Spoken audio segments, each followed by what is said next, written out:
Entonces la pandemia, como yo lo he dicho siempre en las entrevistas, nos viene a reflejar un país sumido en la pobreza, un país con altos niveles de exclusión, de marginación, y bueno, es el reflejo de la cantidad de muertos que estamos tristemente aportando, que ya rebasamos los 12,000 muertos en esta pandemia después de 18 meses. Los trabajadores de salud que llevamos aportados alrededor de 4,000, 5,000 contagiados en sus centros de servicio.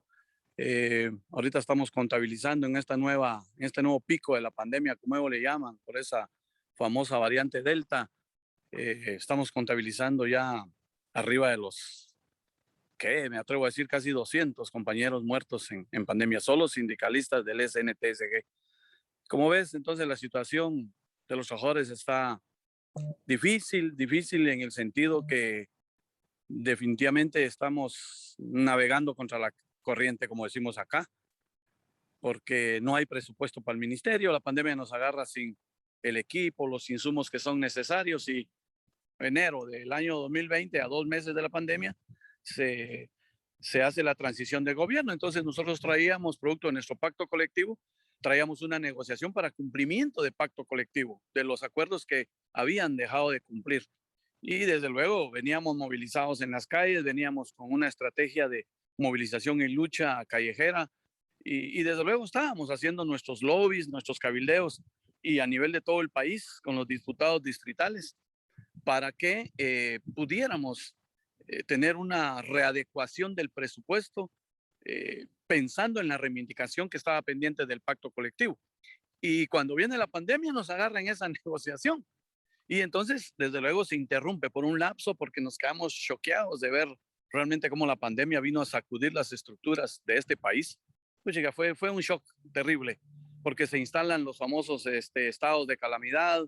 que llevaban estados de prevención en donde limitaban de por sí la movilización y nosotros sentíamos desde el sindicalismo que era una estrategia gubernamental para callar estas voces que ya estábamos en reclamo y alcanzamos hasta en el mes de septiembre del año 2020, en pura pandemia, alcanzamos un acuerdo con la ministra de Salud para que nos pagaran una deuda que nos traían atrasadas a todos los trabajadores de salud, una reivindicación del pacto colectivo que tenía que ver con un bono que estaba retrasado durante 6, 7 años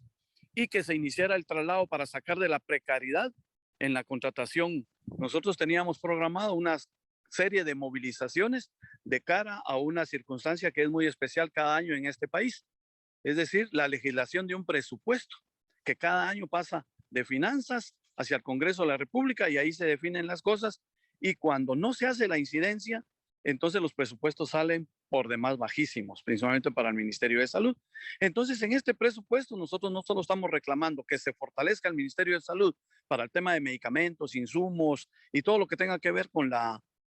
el trato de la pandemia, pero también estamos pensando en la parte humana de los trabajadores y ahora sí, y vamos con todo. El Sindicato Nacional de Trabajadores de Salud de Guatemala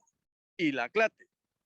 con todo su comité ejecutivo, siempre en la lucha. Adelante, camaradas. Hasta la victoria siempre.